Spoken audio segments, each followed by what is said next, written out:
All right. Great. And then, so I will get to the recording when we're done with this, but I also will put together some practices for you based on what we've done today, as well as in the next couple of days, so that you can have them and you can use them at your leisure. So let me just move ahead here. So stress, oh my gosh, we've all had a lot to deal with, and that's why you're here, of course. I think for me, it seemed to ramp up with the pandemic. And things just got more complicated in my life, certainly.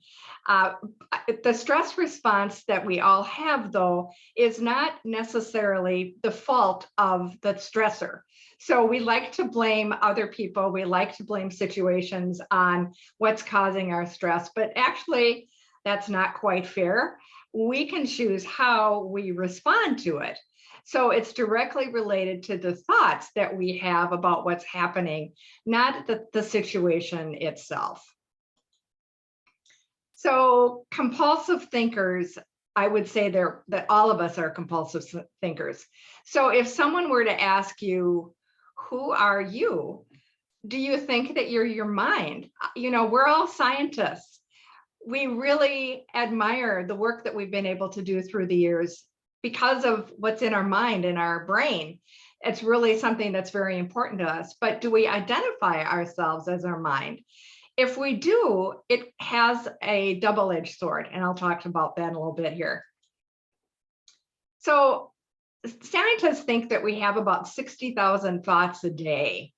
So we have this voice in our head that complains, it judges, it likes and dislikes things. And it's based upon our conditioning, our past history, our cultural mindset. I just know even when I'm taking a walk in the woods, I'm making comments in my mind about the health of the plants that I'm seeing, or whether or not there are weeds and they shouldn't be there, and who's maintaining this trail anyway. So, you know, I've got all this stuff going on, and it's kind of funny when I think back to it, but it's, you know, constantly churning in my mind. And scientists say that 80% are negative because our minds have what's called a negativity bias. So we're more likely to think negatively than we are positively. We have Velcro for the negative, and we have Teflon for the positive. And, you know, if you were thinking that maybe that's just you, it's not. It's human beings as a rule. That's how we are, unfortunately. And of those 60,000 messages that are going across our brains every day, 90% of those thoughts are repetitive. Oh my gosh, that means the things that you thought yesterday are the same as you are thinking today, that you're going to be thinking tomorrow, etc. And it's just a lot. So how do you get in control of this mind that we have that's got all these messages that are running through it all the time? So one of the ways to do it, one of the keys, is don't believe everything you think. So just because you have a thought doesn't mean it's true. Your thought might be based upon your perceptions of something that happened in the past, what other people have told you. You know, it's based upon a lot of things that you might not even be aware of that are feeding into that. But freedom happens when you realize that you're not your thoughts. There is a Zen master, Chu, who said, if you want to know your own mind, there's only one way to do it, and that's to observe it. Recognize everything. Do this in a continual basis so that you're constantly reviewing it as an observer. If you want to reach a higher level of consciousness, this is something that we need to be doing. Neural pathways. Well, what is a neural pathway anyways? Well, a neural pathway is a channel that is it's in our minds, and it's comprised of the neurons and the dendrites that are multiplying because of what we're thinking, what we're behaving like, what we're doing. And so we've created these pathways that are kind of like a rabbit's hole. So something happens as a trigger, and all of a sudden you're going down that rabbit hole. your politics, of course, is a perfect example right now. Something happens and you go, oh yeah, I expected that. That's just what blah, blah, blah, blah, blah. And we get caught up in just these repetitive thoughts that we just talked about, and these habits and behaviors that aren't really serving us well. Those neural pathways underlie how we think and how we act. And as a matter of fact, they are responsible for the life that we're living now. So we're not victims. They can be changed. So what we need to do is learn how to do that, how to change them. And it doesn't take a whole lot of work, but you got to be able to be vigilant, like the master said earlier. So meet Wayne Dyer. He was a renowned author and speaker in the self-development field. And he had this comment that he made, or this saying, which is change the way you look at things, and the things you look at change. And, think about that for a minute. It's like, wow, what does that mean? How does that work? Well, I'll give you an example. Let's say you have a colleague at work. That's a woman, and she drives you absolutely crazy. Her behavior, her attitudes, etc. If you sit down and you write down a list of all those things that you don't like about her, right? Write it down. It might be a long list, might be a short list, but it might be long. And then write a list of all the things that are positive about her, all the things you really like about her. And for the next 2 days, focus on that second list, the list of positive things and things that you like about her. And at the end of those couple of days, how do you feel about her? If you really were diligent and try to stop looking at the negative, just focus on the positive, I'll bet you feel a lot better about her. And as a matter of fact, I would think that she is responding differently to you as well. So it's something that you can do for anything. So you're driving down the road and you're looking at the landscape you're so used to seeing day after day after day, but then you turn your head and you see something that you never saw before. That's what I'm talking about. If it changes your perspective, it's like, oh my gosh, I didn't see that there before. I didn't realize that that person was building something that was so innovative. Oh, I think differently about this. Welcome, Katie. Hello. Oops. So breathing, this is a key as well. We all, of course, breathe. And when we're upset, we hold our breath.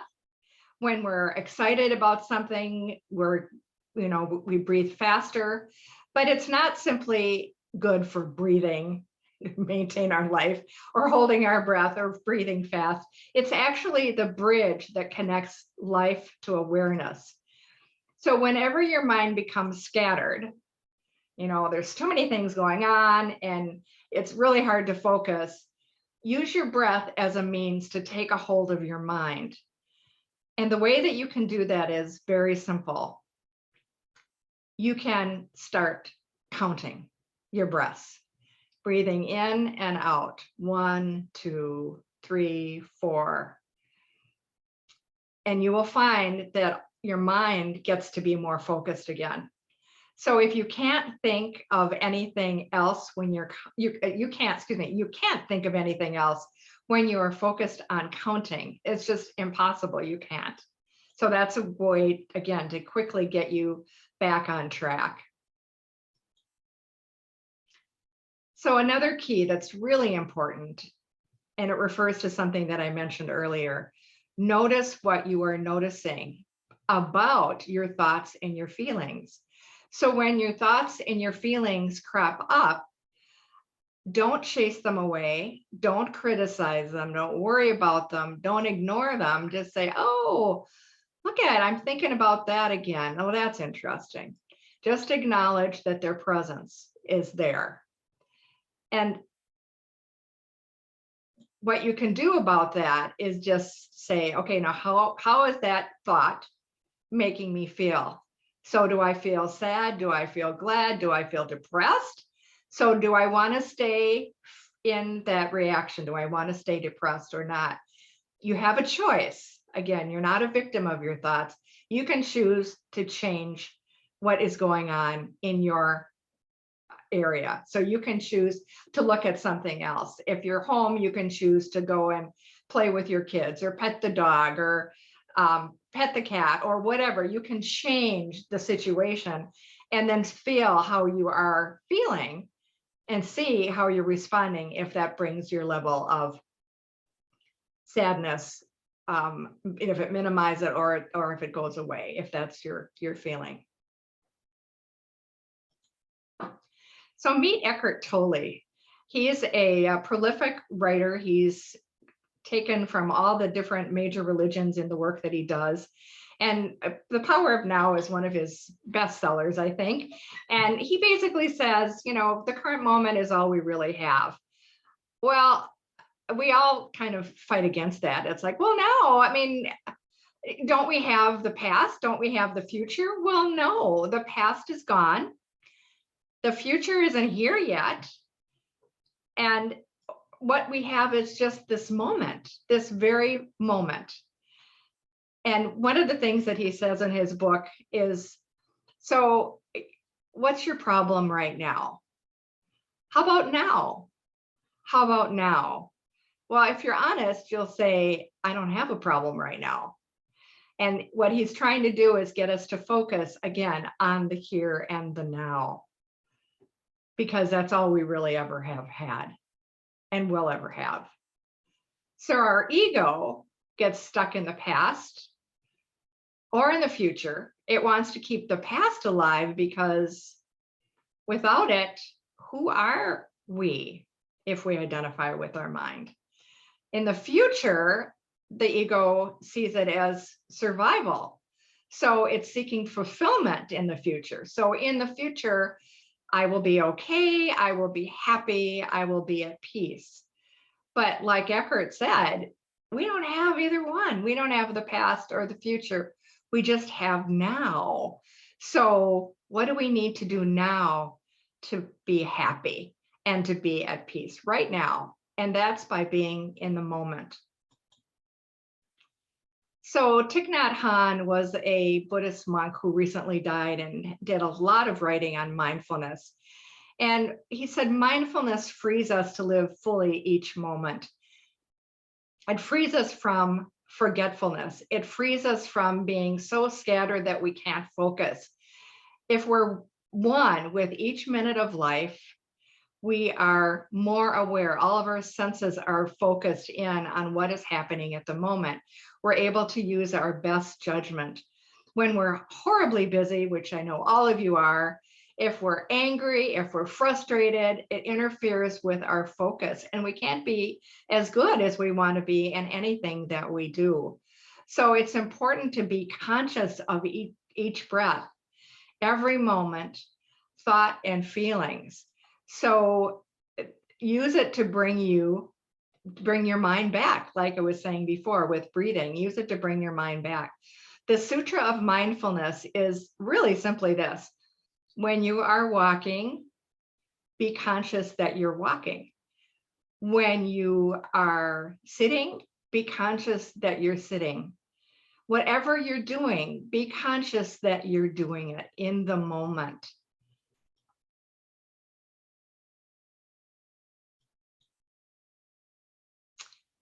So now we are at the point of some practices. And as I said earlier to Amy and Becca, who just joined right up at the beginning, and so Nathan and Katie wanted to say this as well to you, that I have some practices here, and I would like you all to participate in them. They're not complicated, but it is important for you to practice them with me, because then it will become more ingrained in that neural pathway there that I talked about, so that you are going to be more able to put it into practice in your work.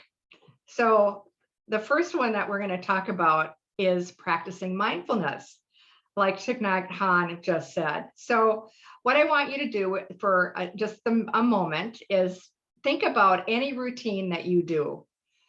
And use that as the example of where you're going to be mindful. So that's giving it your full attention, such as when you're washing your hands, you're focused on washing your hands. You're paying attention to the senses that are associated with it, like the feel of the water, the sound of the water, the movement of your hands, and maybe the scent of the soap. So it's called awakened doing. So think about something that you do just routine wise that you would be willing to do on your own to practice being mindful. And I'd like you just to write it down for your own benefit.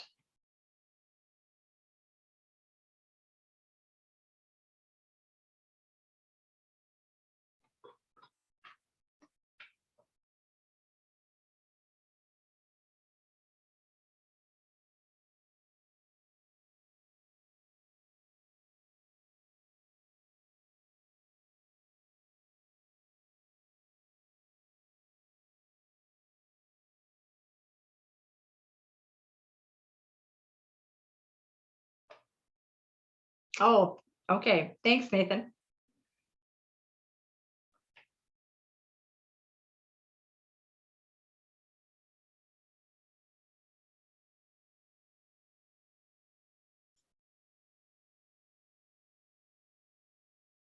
Okay, does everybody have a routine that they're willing to practice on?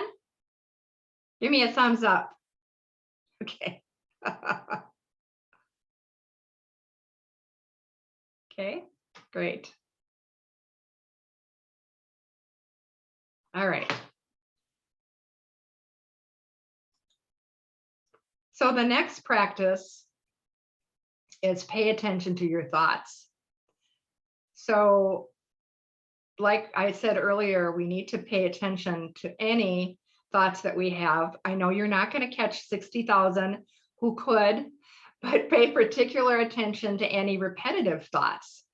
Listen to those thoughts without judging them and realize that they have voice. So as you listen to the thought, you will feel that it's coming from somewhere, that you are actually the observer, not necessarily purposely thinking the thought, but you're observing that that thought is happening. So that's the beginning of the end of compulsive thinking, when you are aware of what you're thinking. So I'm going to ask you to observe your thoughts for the next 2 minutes. And then I will ask you what you noticed. So I'll give you a couple minutes here and observe your thoughts.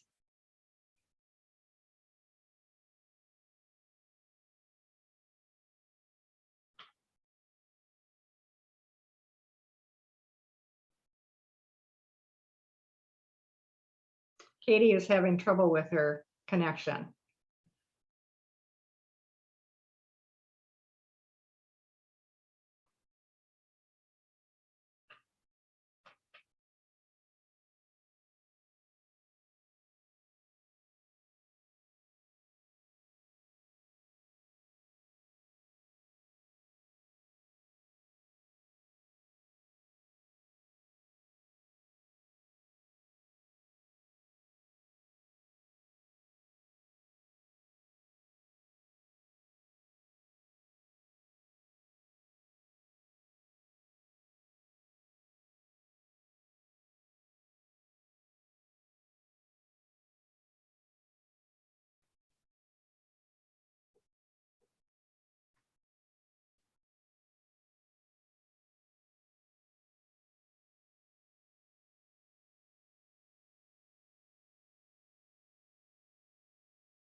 Okay, one more minute and then I'm going to ask you what you noticed.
Okay, 2 minutes. So Amy or Becca, you're willing to tell us what it is that you noticed about your thoughts at all? Were you surprised, or go Becca? Yeah, circular. It definitely went around to very repetitive things a number of times, and that's both, something that you mentioned and something that I'm not incredibly surprised about, especially since I know I have a couple things on my mind. I have a thing tomorrow that I've been, preparing for, and it's large in my thoughts currently, and Sure. kept coming back to it. Okay, well, great. Thank you. Amy.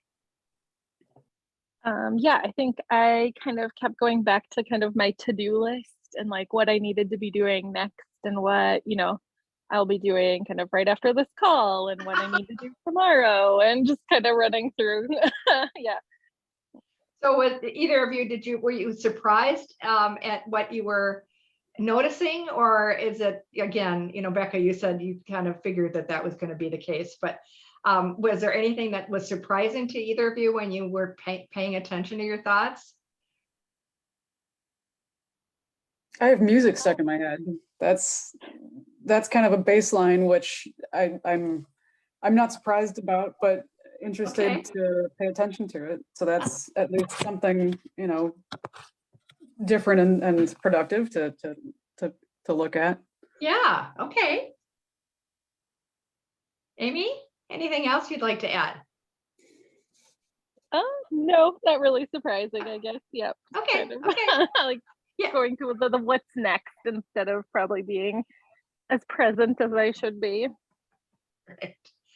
Well, to me, this is an exercise that is interesting to try to like split yourself in two. So you're being the observer watching yourself, really. Oh, look what's going on, with what the thoughts are. And, to do it as kind of an explorer, it's like, oh, wow, no idea. Or, yeah, I think that's typical or whatever. But I think it sets a new level that it makes it seem, well, obviously we're being more diligent because we're noticing what we're thinking rather than just letting those thoughts keep on going through. So it's not one of those things that's easy to do. And actually, I meant to say when I started the practices, the reason I had that baby elephant was to remind me, and I forgot, to say that baby steps with all of this that I'm teaching today in the next couple of days, baby steps. These are concepts that might be new to you, and there are new habits that we need to form. And so we just have to give ourselves a break. So it's not like our New Year's resolutions where you say, I'm going to lose weight and I'm going to lose it in a month, and then 2 weeks into it, you go, oh, I'm not going to make my goal. And oh, I'd rather eat this bag of chips or whatever, because we're just not willing to make that commitment. With this, it's a commitment that it is important to make, but make it small so that you can accomplish it. Make it something that you have fun with, and have a lot of humor about what you're learning and how you're seeing this all unfolding. And just the thing about women, myself included, of course, love to say that we're multitaskers and we can do a million zillion things all at the same time. And it used to be that was considered really great. But when you look at this stuff, it's like, wow, not so great, because I'm not giving full attention to things and I'm not as effective as I could be at things. And obviously there are things that sometimes we have to multitask because there's just too much to get done. And we've got a number of things pulling at us. However, if the best that we can be is to be focused, then to be willing to make that commitment to be as focused as often as we can be. So, okay, great. So practice number 3. So this one, I'd like you to just think about how you're feeling right now. And maybe you're feeling rushed because you're thinking of those projects that you have to do and the presentation that you have to make tomorrow, Becca. It's called the emergency breath practice, and I will show it to you. So just again, think about how you're feeling right now. And then I will demonstrate this and then I want you to do it for a couple rounds and see if you feel any different than you're feeling right now. So again, it's the emergency breath practice, the 4x4. So the thing to do is to keep your back straight. And I can't see you, so I don't know if you're in a comfortable chair or you're lying down or whatever, but be comfortable. And then what you do is you take 4 deep breaths in. So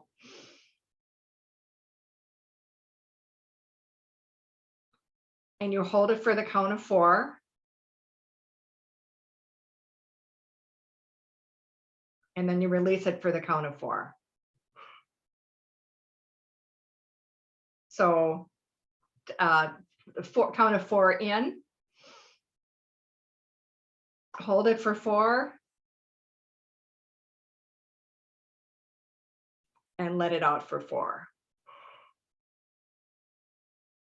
So I'd like you to do that again, thinking about how you are right now, and do that for a couple minutes, and we'll see how you're feeling after you do that.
Okay.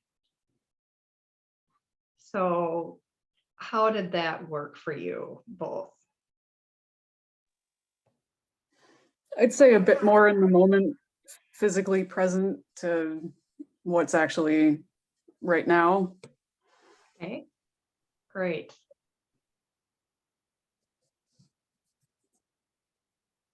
Do you feel more relaxed?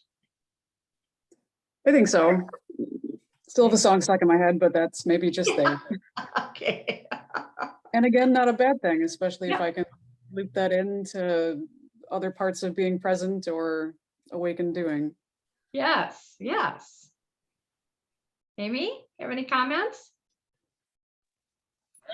Yeah, likewise, more focused and a little bit more off of my to-do list. And sorry, No, that's okay. I've got Dogs dogs that have with an me opinion. too. No Great. problem. Okay, great. So practice number 4 is one that it's like a meditation, and it's a meditation, however, that takes just a few minutes to do, and it's so easy. You don't have to spend much time even remembering it, because it makes a whole lot of sense. So what I'd like you to do again is sit comfortably and keep your eyes focused a yard or 2 in front of you. And then close your eyes.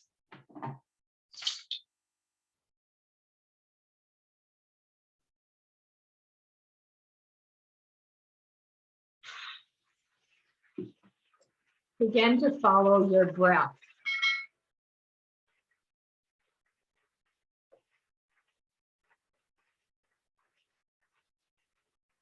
Relax your muscles. Concentrate on keeping your spine straight.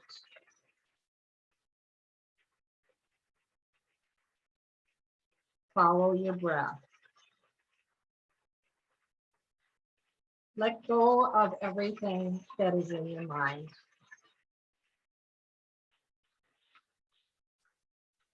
Imagine that you are a pebble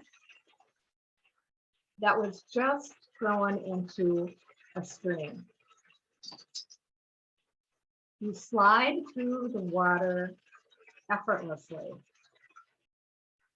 Detached from everything, the pebble falls by the shortest distance possible, reaching the bottom of the stream, the point of perfect rest.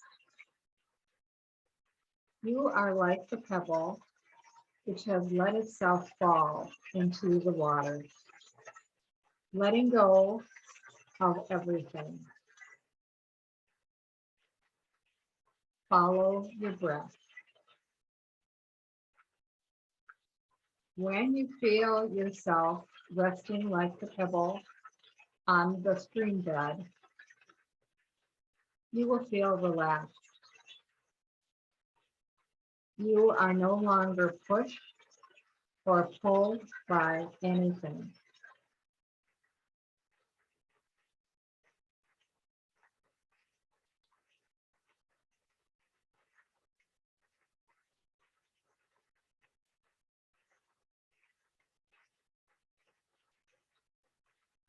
When you are feeling totally relaxed, thank your body for its work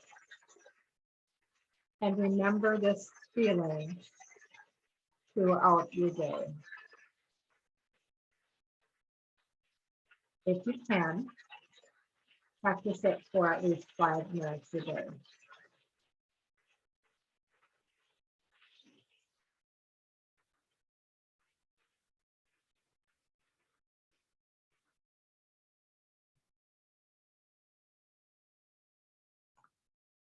So, how was that for you both? I appreciate the visualization. It's a good, I don't know, allegory is the wrong word, metaphor. Visualization. It's a good Yeah, it's perfect. leading Yeah, to a point. great. Right, I agree with Becca, and it just really helps focus you and give me something to think about and take those deep breaths. And Great. Super. Well, do either of you have any questions? And I thank you for hanging in there, for being here the first and being the last. So do you have any questions for me? no, just thank you, and I look forward to the next installment. Okay, great. So like I said, I will send you the link of the recording today, and then I'll send you the practices for all 3 days at the end of the workshop. And then if you have any questions, feel free to email me. Otherwise, we will see you tomorrow at the same time. Fantastic. Thank you very much. All right, you're welcome. Good luck with everything tomorrow. Thanks. I appreciate it. Bye. Bye.